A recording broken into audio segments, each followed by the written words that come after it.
తెలియజేస్తా ఉన్నాను.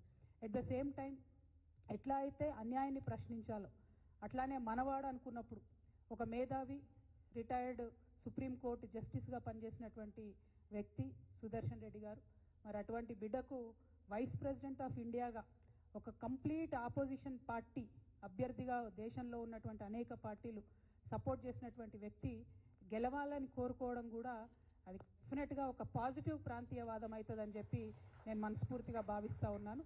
ఇది పార్టీలకు అతీతంగా తెలంగాణ బిడ్డ కాబట్టి ఆయనకు ఒక అవకాశం వచ్చింది కాబట్టి. అంటే నేను ఒక వ్యక్తిని ఎప్పుడు జీవితంలో మర్చిపోలేను. శేషన్ గారు అని ఉండే, టిఎన్ శేషన్ గారు అని.